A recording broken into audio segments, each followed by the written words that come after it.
Hola, queridos amigos. Les damos la más calurosa bienvenida a una nueva serie de entrevistas. Soy Marcelo Vázquez, profesor de filosofía en la Universidad de Cuenca, República del Ecuador, y tengo el grato honor de tener como invitado al profesor doctor Lorenzo Peña, quien se jubiló en el 2014 y luego recibió 4 años de profesor honorario en el Consejo Superior de Investigaciones Científicas de Madrid. Lorenzo es filósofo, lógico, jurista y pensador político español.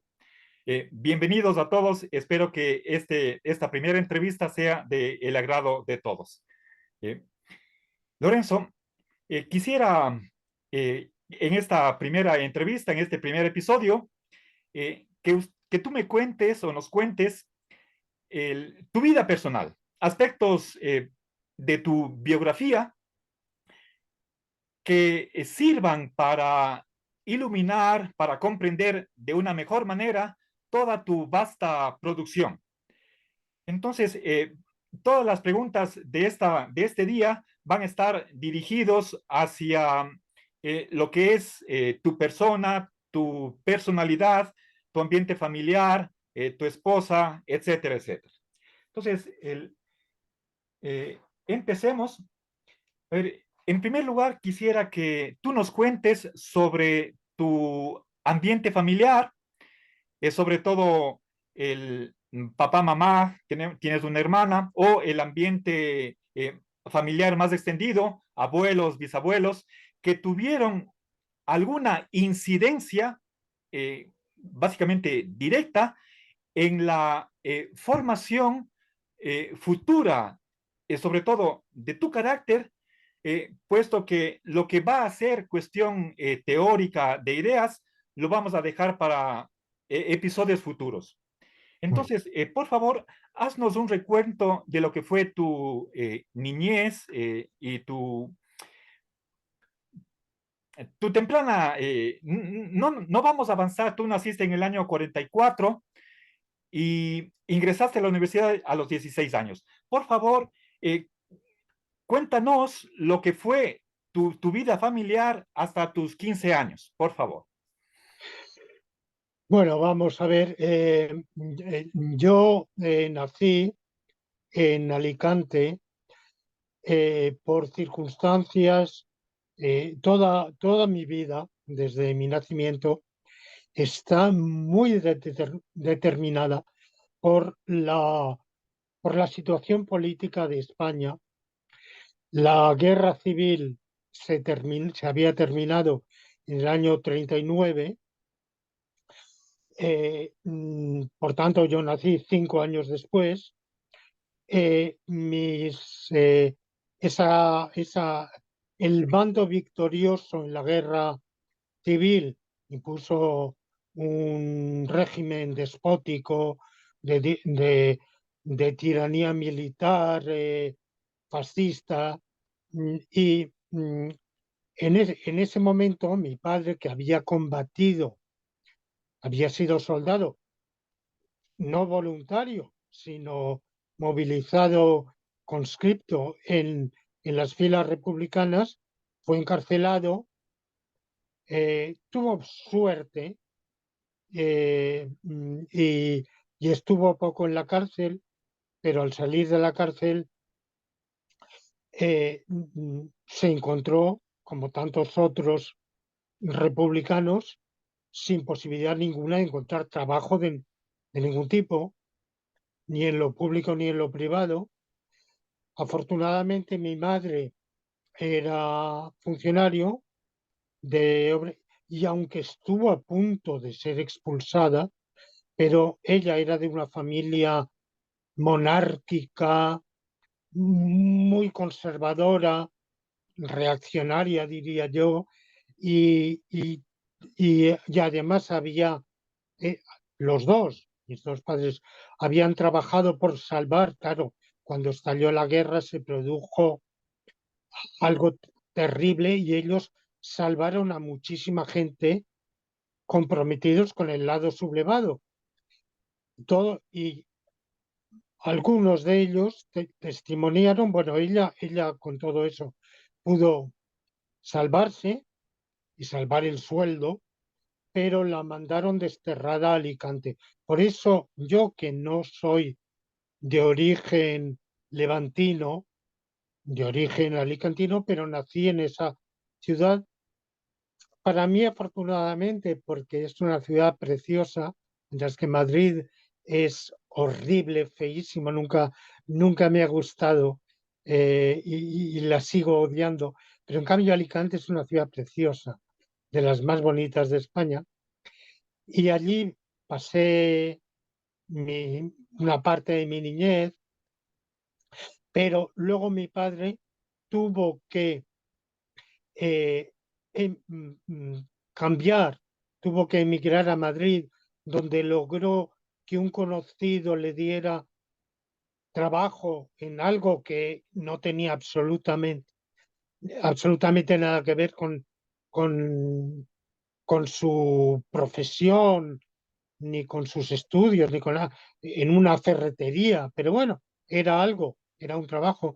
Entonces estuvieron separados durante bastantes años. Mi padre y mi madre se veían en las vacaciones, y yo estaba un poco de maleta, tan pronto en Alicante, tan pronto en Madrid. Hasta que ya mi madre en el año 52 logró ser trasladada a Madrid, y ahí hubo la reunificación familiar. Entonces, ese primer periodo de mi infancia, yo no sabía absolutamente nada de todo eso. Evidentemente, eh, mm, mi, el único periodo feliz, yo comprendo que para mis padres era una desgracia, una tragedia el vivir separados, pero en cambio para mí ese periodo de vivir en Alicante con mi madre y luego con mi abuela, porque murió mi abuelo y mi abuela materna se vino a vivir allí, a Alicante, es el único periodo feliz de mi niñez. Yo estudiaba en el colegio de hijos y huérfanos de ferroviarios, o sea, muchachos, niños de familia muy modesta, muy humilde, y, y, y fueron los únicos compañeros con quienes yo me llevé bien. Aprendí muchísimo en poco tiempo, tuve muy buen maestro, eh, y bueno, fue un periodo muy feliz porque la ciudad también.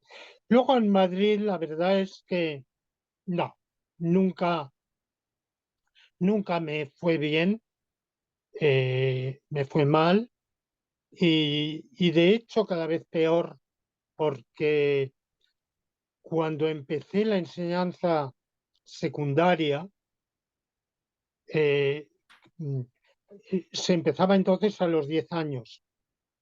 Yo, como cumplía los años en agosto, pude pasar el ingreso, la secundaria, a los 9. Y el paso de la enseñanza primaria a la secundaria fue durísimo, porque en la enseñanza primaria tenías un maestro, en mi caso una maestra, que no, con quien yo no me llevaba bien, no tengo buen recuerdo de ella. De Alicante sí, pero en Madrid no.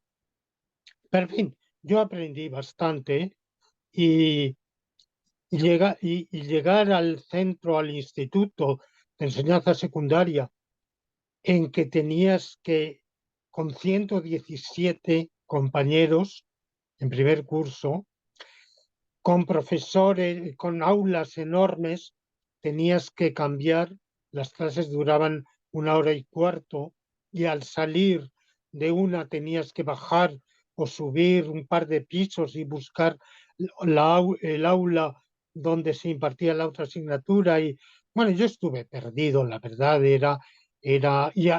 pero lo peor no es eso.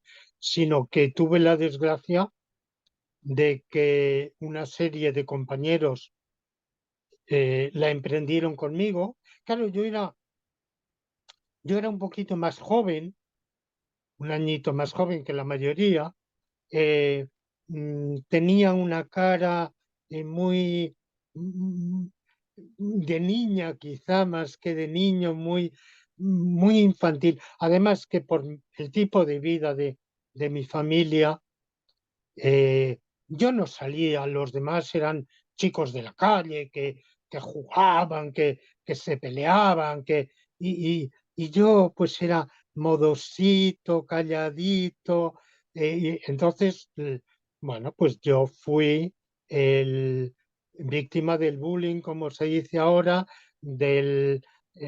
pero vamos, no eran solo insultos, sino también golpes, escupitajos, todo. Y a la vez lo más triste no es que hubiera un grupo así, sino que nadie me defendió. Con lo cual, la verdad es que mi recuerdo de la enseñanza secundaria es malo. En, en, en casa de mis padres, yo tuve la suerte. Mi padre se ocupó poco de mí, porque él trabajaba muchísimo. Y además él nunca me entendió. Yo siempre fui un enigma para mi padre. Yo pienso que eso les sucede a todos los padres que piensan que sus hijos van a ser como ellos. Entonces él pensaba que yo a los 11, 12, 13 años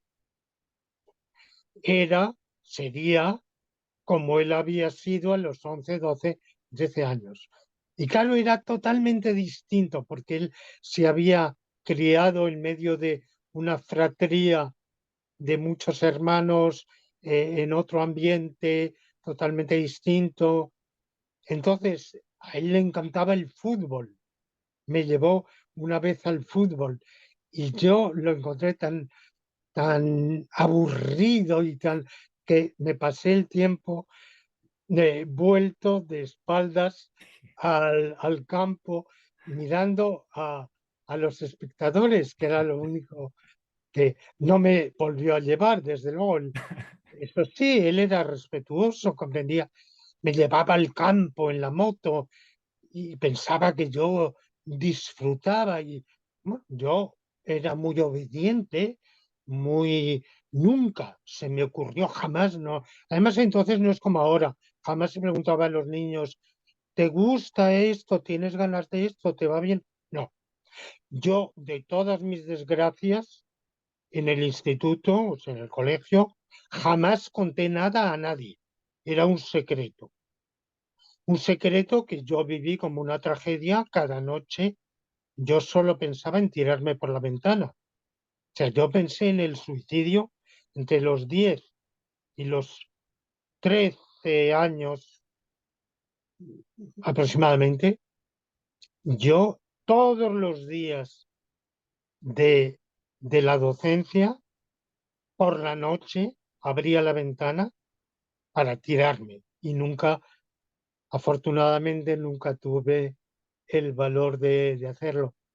Entonces mi madre influyó bastante en mí porque ella fue la que despertó mi interés por la cultura, el valor de la cultura, la afición a la lectura, eh, la que me ayudó en algunos momentos difíciles de justamente cuando empecé la enseñanza secundaria tuve un tropiezo, ella me ayudó, me, me seguía las lecciones, bueno, y mi padre me ayudó en otro sentido que desde luego eso adquirió. Cuando uno siembra, no sabes lo que vas a cosechar. Ujú. Y fue él el que despertó mi primera conciencia política contándome que yo no sabía nada, que había sido la guerra. Eso debía yo tener 9 años aproximadamente, 8 o 9 años. Yo creo que 9. Y me contó qué había pasado, porque yo no sabía absolutamente nada. que había sido la guerra, quién la había ganado, cómo qué había pasado después, brevemente. Tampoco es que me impartiera una charla, pero ese fue el comienzo. Lo que él no sabía es hasta qué punto él no tenía opiniones políticas. Un día decía una cosa, otro día decía otra, bueno, como la mayor parte de la gente, vamos, no. Hombre, tenía una cierta tendencia, era antifranquista, muy antifranquista, pero por lo demás, bueno, no. Pero lo que él no sabía es hasta qué punto eso iba a arraigar en mí. Y luego he de mencionar a mi abuela que vivía con nosotros, mi abuela materna, que ella era una persona que encarnaba todo lo que es, podemos decir, la España de antes, monárquica, porque, bueno, eso es por una historia personal, porque mi abuelo materno era un empleado del rey, o sea, y era un compañero incluso del rey, era un jinete y hacían correrías, secuestres juntos, y ella era muy monárquica, hija de un militar, eh, y muy católica, de las novenas, de toda esa. No era muy franquista porque pensaba que Franco había usurpado, que hubiera debido restaurar al rey inmediatamente después, y eso se lo reprochaba.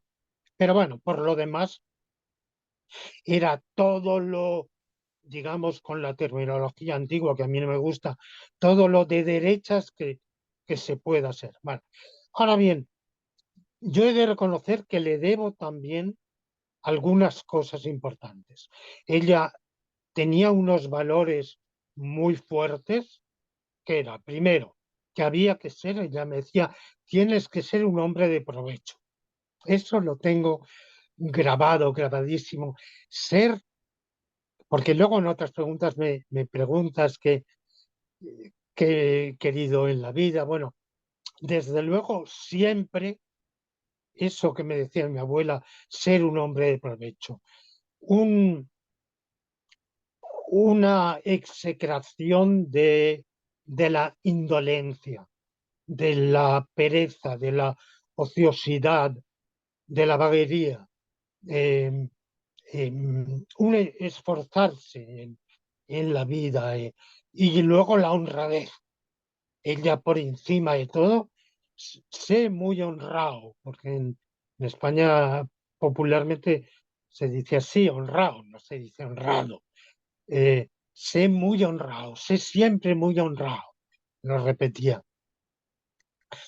Y pienso yo que esos valores, esa escala de valores, pues ha influido. Por lo demás, resto de familia, por una serie de circunstancias, mi madre era hija única, mi padre había perdido varios hermanos, había habido disensiones en la familia y con parte de los parientes no, no nos hablábamos, y finalmente mi abuela tenía una amplísima parentela, pero vamos, bueno, yo tuve poco contacto con ellos em, y no influyeron en mí. La influencia se limita a ese núcleo que convivíamos juntos. También mi hermana, evidentemente, era un año y medio, vamos, era y es un año y medio mayor que yo, y como hermana mayor, eh, ejercía su autoridad sobre el hermano pequeño, desde luego, y, bueno, ella también contribuyó a despertar en mí ideas, inquietudes, que todo lo cual hace que muy pronto, luego yo le tomé la delantera, es decir, por ejemplo, yo me politicé muchísimo a una edad en la cual ella, bueno, seguía un poco al margen de la política, ¿no? Pero las primeras inquietudes políticas y religiosas me las tra- transmitió ella. Bueno, pues esto sería lo que yo diría de ese periodo. Perfecto. Muchas gracias, querido Lorenzo. Muchas gracias, Lorenzo, por esta primera respuesta. Avancemos. Tú concluiste tus estudios de secundaria e ingresaste a primer año de universidad a los 16 años. ¿Podrías contarnos el por qué, si no estoy mal, el último año de secundaria, tú no cursaste regularmente en la modalidad, digamos, a la vez presencial, pero hiciste más bien, tomaste exámenes y así pudiste acortar el tiempo y ganaste un año? ¿Podrías decirnos qué es lo que te motivó a hacer eso?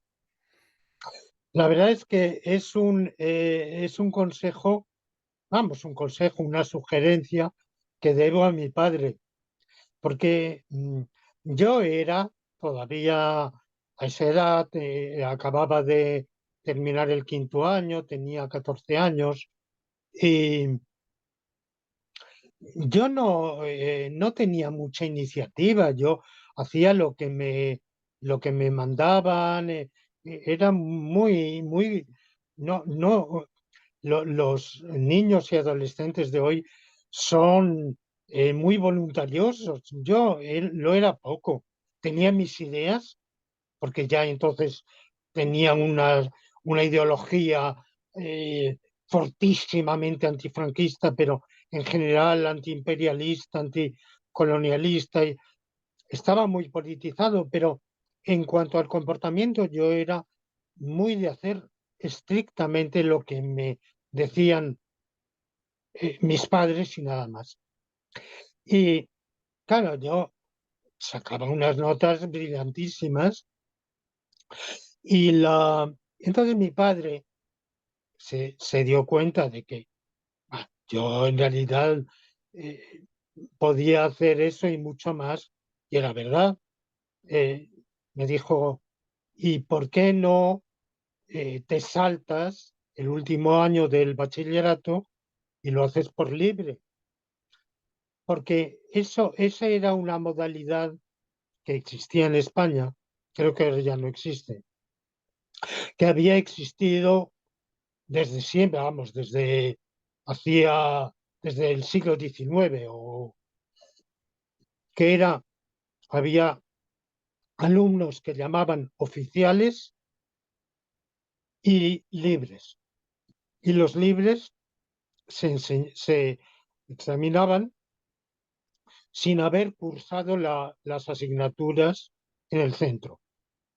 Había otra modalidad que era la colegiada, que eran los que estudiaban en colegios privados y luego se examinaban en el instituto. Bueno, eh, y él, no conozco los detalles, pero yo creo que él había estudiado el bachillerato por libre, porque él venía de una familia obrera, muy modesta, eh, y, y eran unos cuantos hermanos, y probablemente él había acudido a esa modalidad.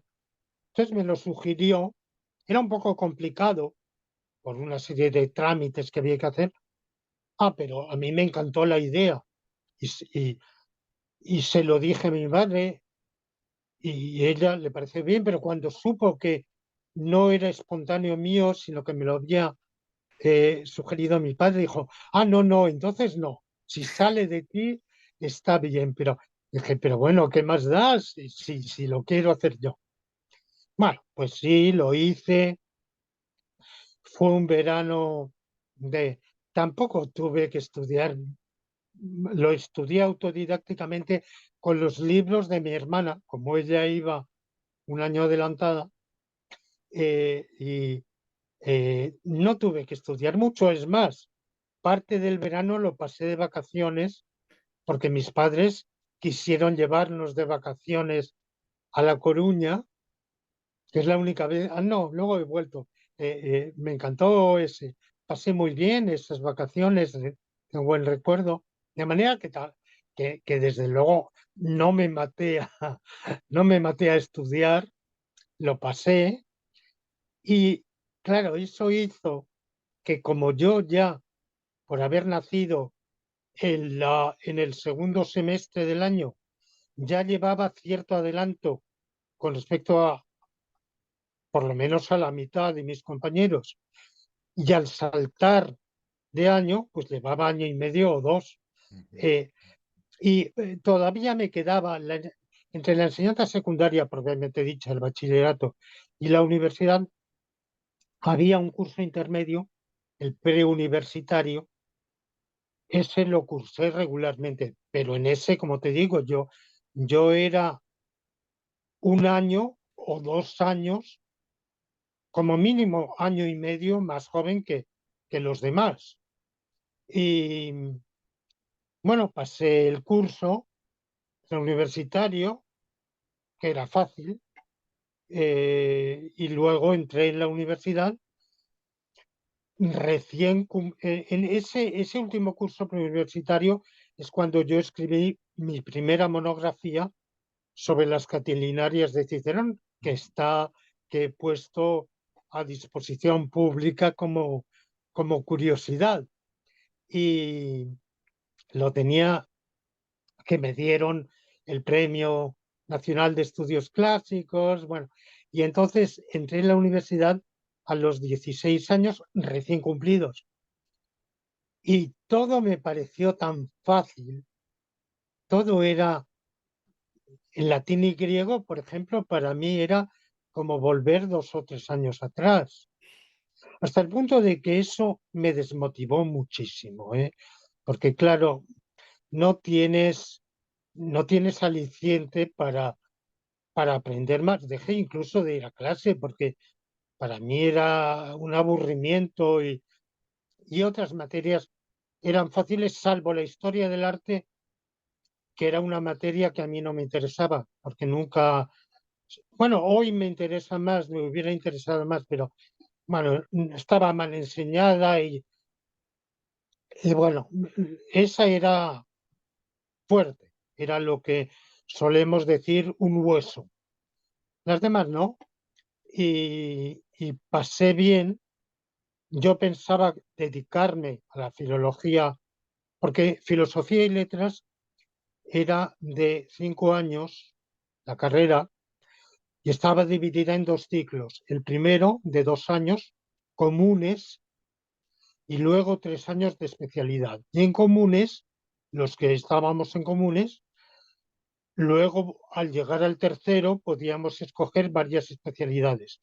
Filología clásica, filología románica, historia, filología semítica o filosofía, que llamábamos vulgarmente filosofía pura.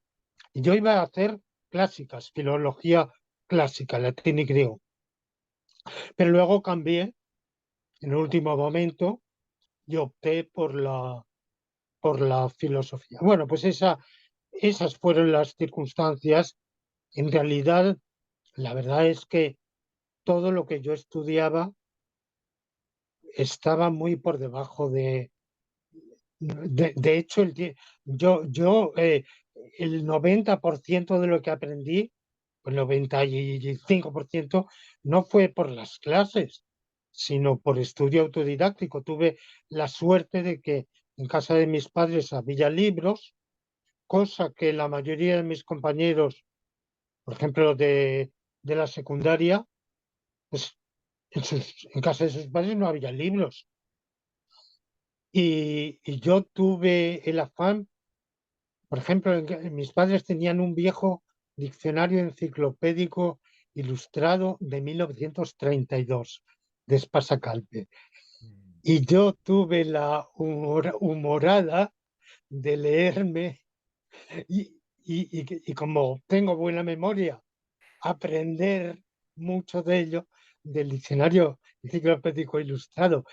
Con lo cual, claro, era un tanto pintoresco ver a un chaval de 15 años claro, que conocía de los temas que a mí me interesan, porque claro, eso sí, yo soy de una temática limitada, pero en fin, dentro de eso, pues un conocimiento mm, insólito, que no impropio, impropio de mi edad. Y luego en la facultad, pues me pasó lo mismo, todo me decepcionó.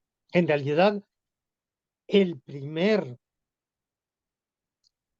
el primer centro donde yo por primera vez sentiré que tenía que estudiar y aprender con buenos profesores será muchísimos años después en Quito, Mm. con, con el padre Terán y sobre todo el padre Rubianes, con el cual había que estudiar a fondo y ahí aprendí, o sea, ¿qué es lo bueno? Tener profesores que a uno le enseñan, no, bueno, no ir a clase pues como a un pasatiempo, ¿no?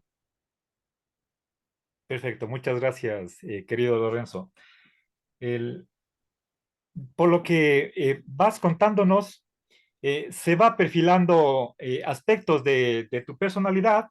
Ahora, concentrándonos en tu carácter, obviamente tú has mencionado el ambiente familiar, la ciudad, pero quisiera, por favor, que tú describas un poco más cuáles han sido los factores que tú crees que son determinantes en la formación de la personalidad que tú tienes.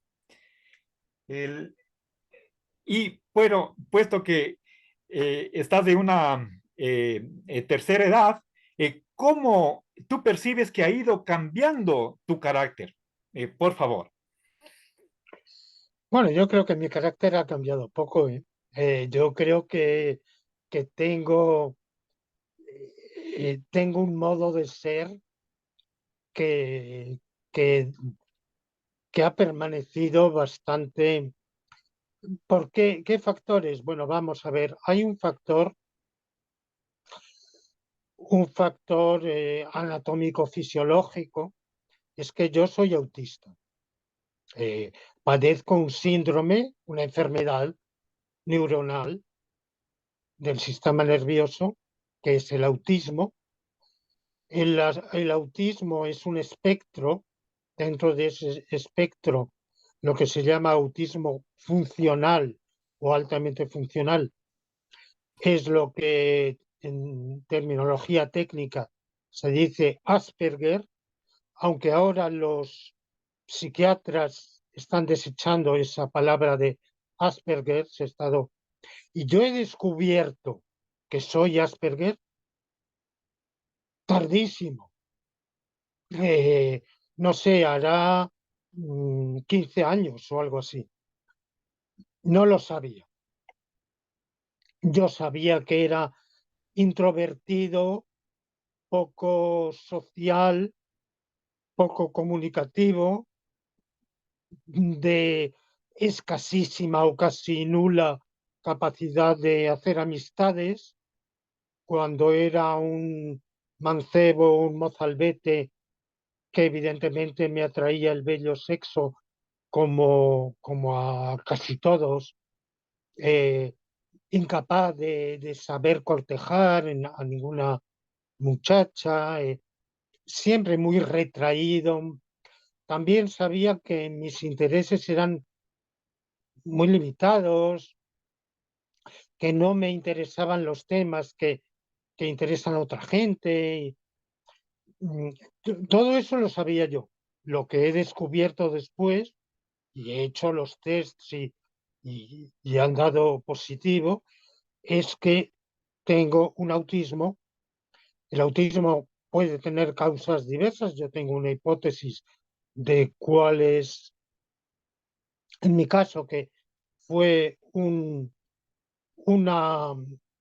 un problema puerperal, porque se sufrí en el momento del nacimiento, la comadrona no ató bien el cordón umbilical, el ombligo, y me desangré. O sea que el primer día de mi vida estuvo a punto de ser el último y me salvó una transfusión sanguínea, pero ese, esa pérdida total de sangre, o sea, yo me quedé prácticamente sin ninguna gota de sangre, eso puede afectar al desarrollo del sistema. Es una hipótesis. Hay otras hipótesis de que puede ser genético, pero no hay en mi familia que yo sepa ningún antecedente. Bueno, puede ser ambiental también por las circunstancias de mi niñez. No, no lo sé exactamente, pero por lo que cuentan desde una infancia de la cual yo no tengo recuerdo, era así, iba a la playa y así como otros niños se relacionaban entre sí y tal, yo iba con mi cubo y mi pala y hacía mis castillos o mis hoyos en la arena solo, sin comunicarme ni buscarla. Me parece, claro, yo eso no lo recuerdo, pero bueno, o sea que parece que esos rasgos han sido así. Yo creo que han sido muy constantes.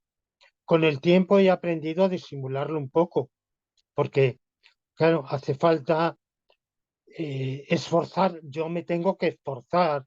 Otro rasgo del Asperger es la mala comunicación, el lenguaje no verbal. El lenguaje está hecho de las palabras y está hecho también de los gestos, de la comunicación, de todo bueno, pues yo domino mal el lenguaje no verbal y eso hace también que, claro, es lo que me pasó en la enseñanza secundaria, entre otras cosas, es que no empato con, con los demás, porque enseguida se produce ese aislamiento, porque yo no adquiero las pautas, los gestos, la manera de comunicación. Soy, eh, entonces, así como en lo lingüístico, pues he tenido una capacidad muy grande y un dominio, una pasión por por el lenguaje, por el idioma, por el español, pero por otros. He aprendido con una... mm, incluso los idiomas que he estudiado tardíamente, he adquirido un grado de proficiencia muy alto. En francés soy bilingüe, y en otros, algunos los he olvidado, la verdad, porque por ejemplo estudié el alemán y hoy prácticamente lo tengo olvidado, pero en cambio el lenguaje no verbal, pues, pues no, la verdad soy muy torpe, soy comunicativamente y esos rasgos de mi manera de ser, de mi carácter, yo creo que han sido constantes, pero evidentemente también me he impuesto el deber en el trabajo. eh, bueno, ya antes, en la época de la militancia revolucionaria, me impuse el deber de comunicar con los demás. Aún así, siempre era yo un bicho raro, ¿eh?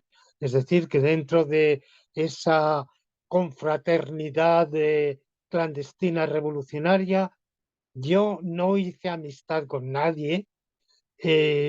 No, siempre se sabía que yo era un poco diferente o un mucho diferente y que, bueno, conmigo lo que eran las reuniones formales estaba bien, pero bueno, lo demás no había modo de ir. Y además que con ellos no me unía nada salvo la causa política común, lo cual hace que, bueno, todavía mi aislamiento era más, no podía hablar de filosofía, o sea, por ejemplo, que a mí ni podía hablar mucho de historia porque sus conocimientos eran muy limitados y entonces, pues, bueno, no había. Y luego en el trabajo, mal que bien, aunque con dificultades, pues he tratado mm, de tener buena relación, de ser una relación de compañerismo con mis colegas. A veces lo he conseguido, lo conseguí, por ejemplo, en los pocos años que pasé como profesor en León, pero la mayor parte de mi carrera académica no. Tú, tú me, tú me recuerdas en, en Quito y sabes la nula relación que yo tenía y eso que me esforcé bueno, establecer alguna buena relación, pero nos separaba un mundo, porque nos separaba en filosofía, teníamos opciones radicalmente diferentes, pero también en política y en la visión social, en la visión de la actividad académica, de cuál era la misión de la universidad. Y eso hizo, tú me recuerdas allí, pues de nuevo, alguien aislado, muy, muy poco vinculado al departamento, bueno, tolerado como, bueno, pues como alguien extraño que está ahí, pero vamos, la mayoría de los colegas estaban encantados cuando yo me fui, porque no preferían que yo no estuviera. Y creo que eso ha continuado, creo que esos rasgos han continuado. Eso no obsta para que he tenido colegas con quienes he logrado una relación adecuada, pero vamos, sin intimar.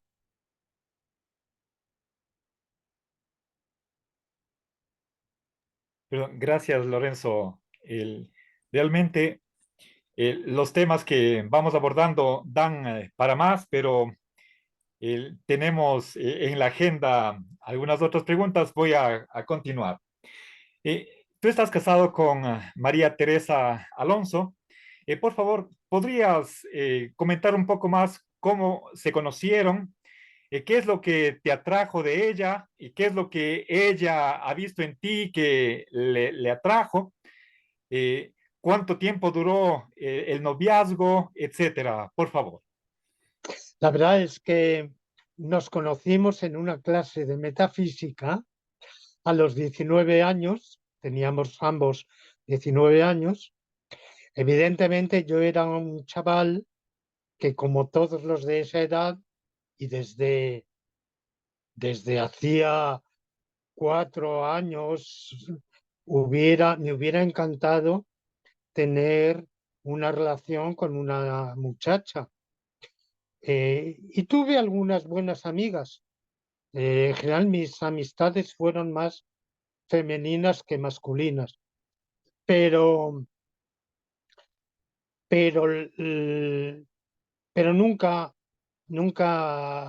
me había atrevido a cortejar a ninguna y entonces poco tardíamente para lo que, sobre todo hoy, claro, eh, pero incluso entonces, bueno, los muchachos de 19 años, pues casi todos habían tenido algún tipo de relación con una muchacha, con una mozuela y nos conocimos por intermedio de una amiga común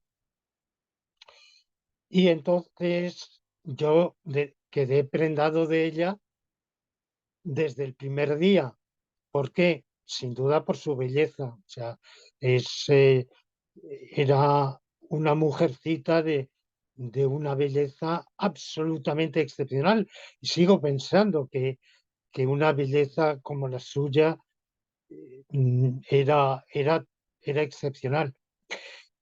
Empezamos a salir juntos algunas veces. Yo le propuse enseguida ser novios y le aceptó. Con cuánta convicción al principio, no lo sé. ¿Qué, qué vio en mí? Lo desconozco, no lo sé. Yo no era un Adonis, era bajito, eh, mm, no era simpático, lo que se dice, un, un muchacho alegre, simpático. Eh, Sin duda ella apreció posiblemente mis cualidades intelectuales, pero en ella, con todo, de ese primer gancho de la belleza, enseguida lo que pasó a predominar fue otro rasgo mucho más importante, menos efímero, que es la bondad. Es una persona de un corazón buenísimo, de una bondad excepcional, quizá excesiva, porque la verdad no, la vida es dura y no puede uno sufrir por todas las desgracias ajenas, ni puede querer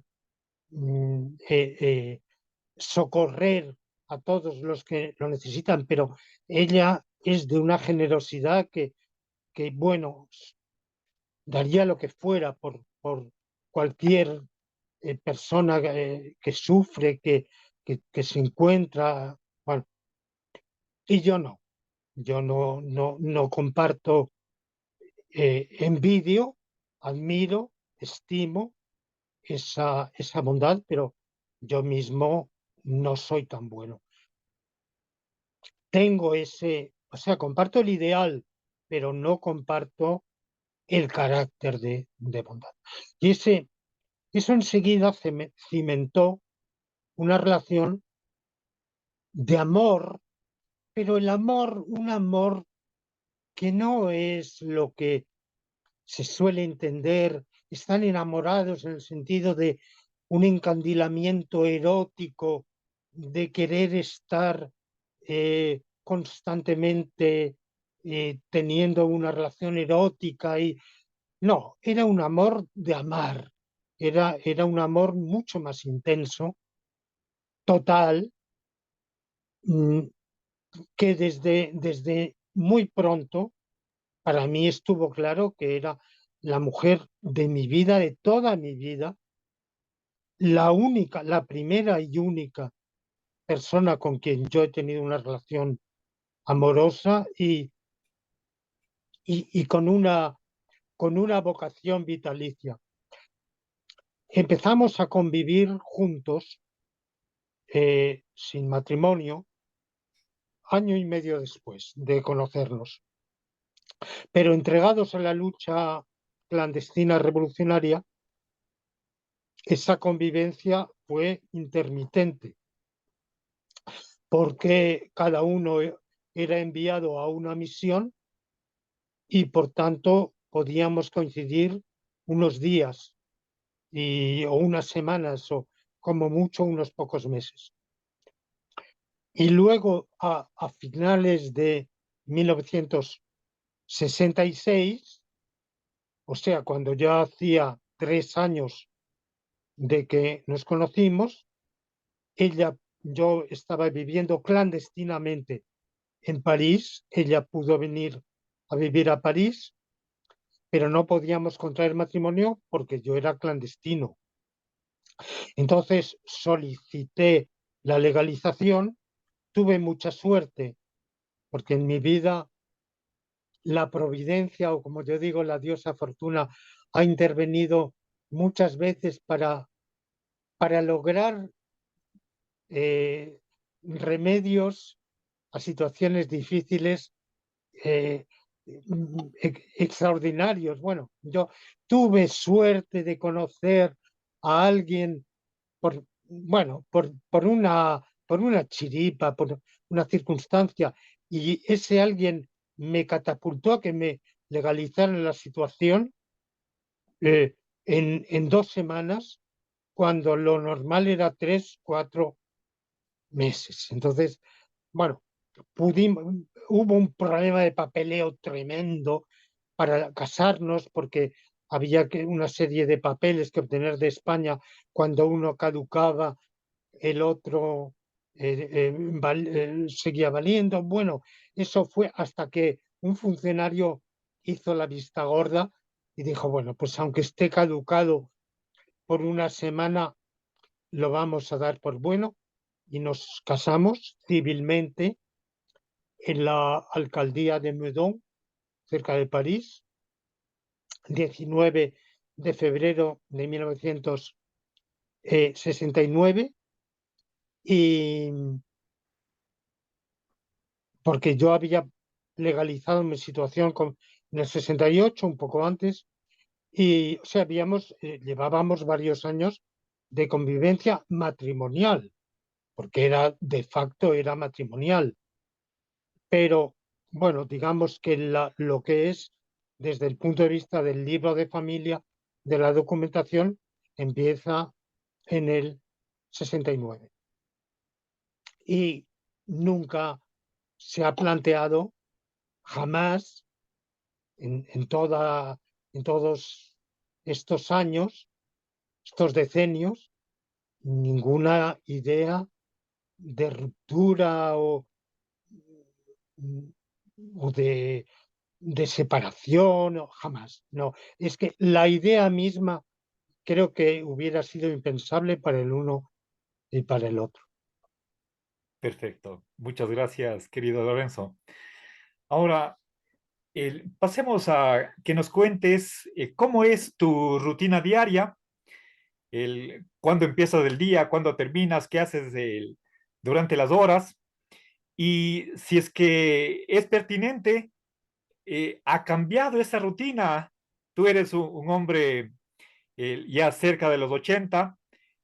Supongo que habrá cambiado en algo la rutina o bueno, tú nos dirás, por favor.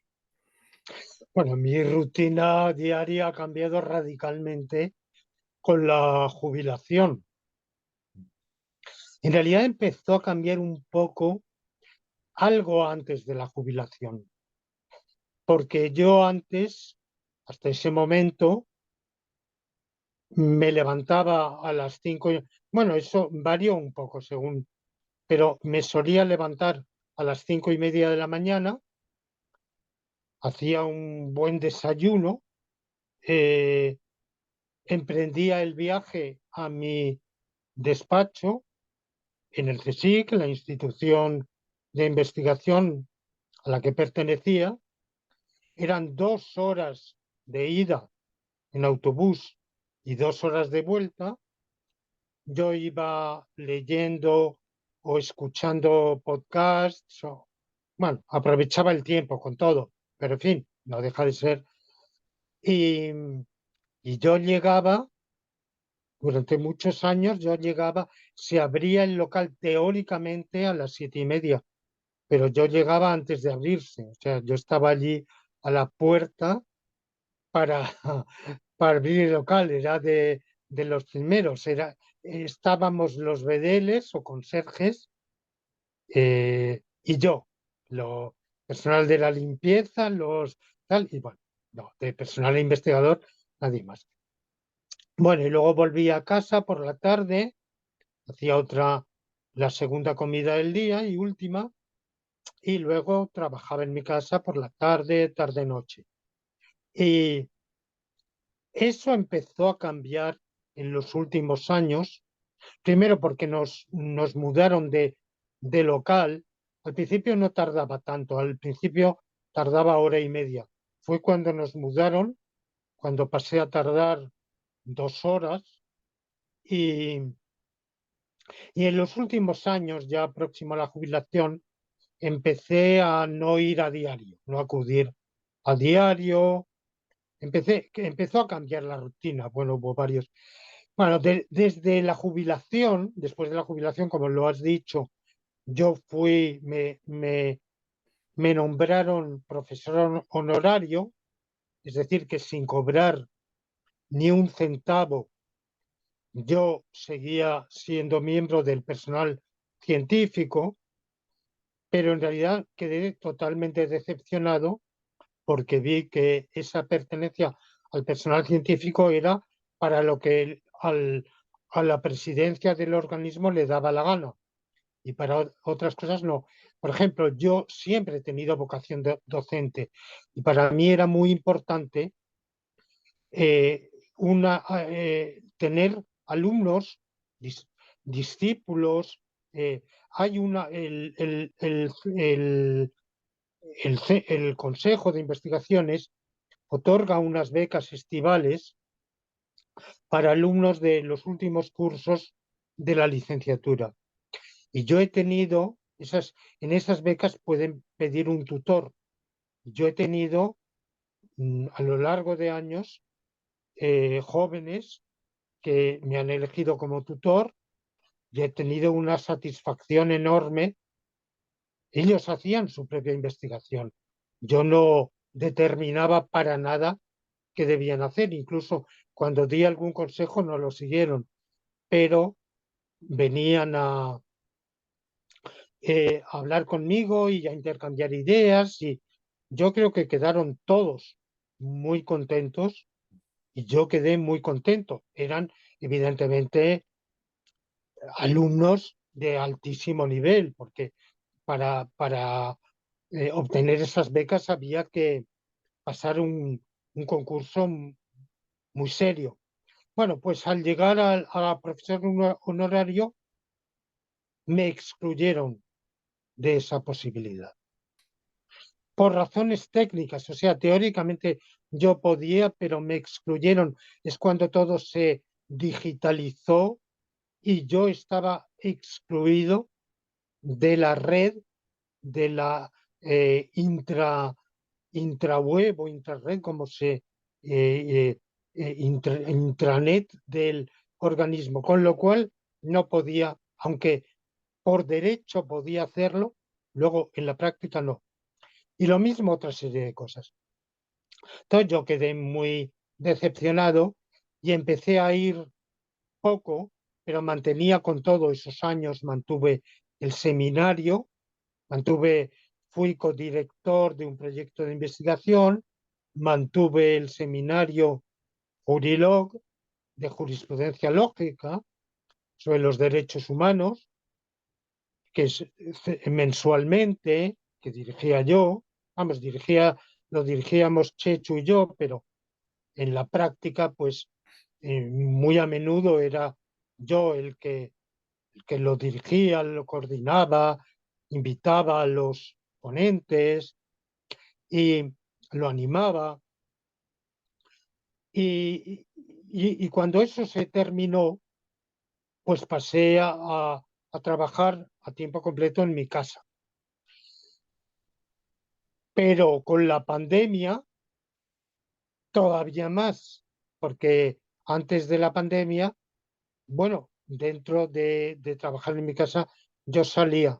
A raíz de la pandemia me enclaustré completamente y hago una vida tan enclaustrado que en los últimos 2 años y medio solo he salido de casa por razones médicas, por operaciones oftalmológicas, consultas, consultas médicas, ese tipo de problemas odontológicos, ir al dentista, he tenido problemas se me han roto dientes, bueno, una serie pero por lo demás he vivido y vivo enclaustrado. Y entonces hago una vida muy monótona. Me levanto a las 7 de la mañana, me acuesto a eso de las 11:30, 12 menos cuarto de la noche, hago 2 comidas al día, primero hago gimnasia todos los días, 3/4 de hora aproximadamente de gimnasia y ayudo un poquito en las tareas domésticas. Yo querría ayudar mucho más, pero María Teresa, quizá por esa bondad suya desmesurada, pues quiere, también porque ella quiere sentirse útil y hacer cosas. Entonces, la verdad es que mi participación es escasísima. Yo querría incrementarla, pero bueno, queda así. Bueno, pues paso el tiempo leyendo, escribiendo, preparando mis podcasts, mm, part- llevando las páginas web que llevo, que evidentemente se llevan su trabajo, escribiendo los diversos trabajos que he escrito, aunque me, me resulta tan desagradable someter hoy al informe de relatores, los llamados pares, mis trabajos, que prefiero no hacerlo, porque generalmente cuando se han vuelto ahora muy quisquillosos, como hay esa avalancha de publish or perish, publica o perecerás, tanta gente escribe, las revistas filosóficas publican el 5% de los manuscritos que reciben. Entonces, claro, los relatores están a la que salta para ir en contra y para buscarte cualquier. Entonces, yo comprendo que los jóvenes o menos jóvenes que tienen que hacer su carrera no les queda otro remedio que pasar por esas horcas caudinas. Pero, pero mi vida no depende de eso. Entonces, yo prefiero prescindir de eso y directamente colgar en el Internet mis monografías y, pero vamos, se llevan su tiempo de investigación, de trabajo. Y luego, como soy tremendamente aficionado a la historia, incluso me pregunto por qué nunca tuve intención de ser historiador. A lo largo de mi vida he tenido varios proyectos. Ser jurista, que fue el primero, antes de optar por filosofía y letras, mi primera idea había sido hacer derecho. Luego, filólogo clásico, que quedó en varias ocasiones. He querido hacer filología, pero ha quedado truncado. Filosofía, luego de algún modo volver al derecho, pero ya como un complemento, ¿verdad?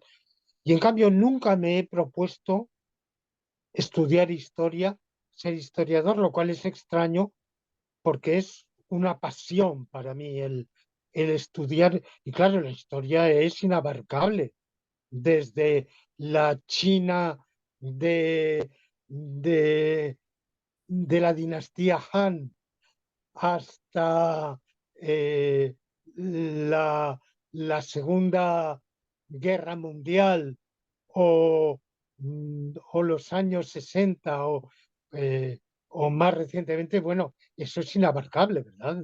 Podrías dedicar no una vida, sino varias vidas seguidas. Bueno, entonces esa es mi rutina. No, es una rutina muy rutinaria, muy, mm, muy marcada, al mismo tiempo muy marcada, porque yo sufro insomnio. Ya empecé a sufrir insomnio, siempre dormí mal, incluso de adolescente. Era de poco dormir, pero luego el primer año en que fui profesor, tenía, tenía una clase, creo que de 300 alumnos. Eso fue en Lima.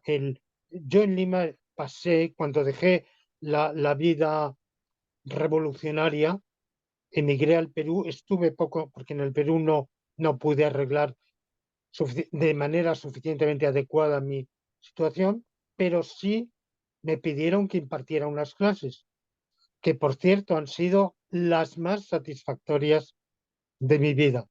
Nunca he tenido alumnos, mm, bueno, tan buenos, tan aplicados tan capaces, que escribieran sin faltas de ortografía, que, que me procuraran una satisfacción, que no armaran bulla, ni estruendo, ni...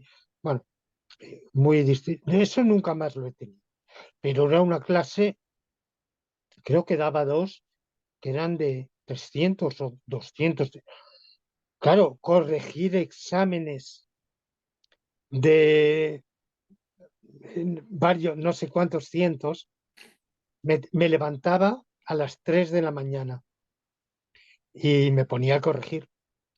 Los corregí todos, bien, los leí a fondo, pero eso me desequilibró el sueño, que ya era frágil, y desde entonces ya siempre he sufrido insomnio. Entonces tengo que dormir con somnífero, es decir, que mi sueño es artificial y por eso, esa es una de las razones, no la única, otra, que bueno, yo convivo con mi esposa y tenemos que tener el mismo horario, no uno un horario y el otro otro. Entonces, eso determina que nos acostemos y levantemos a toque de corneta, eh, como en un cuartel. O sea, en ese sentido, pues sí, mi vida es tremendamente pautada por una pauta muy...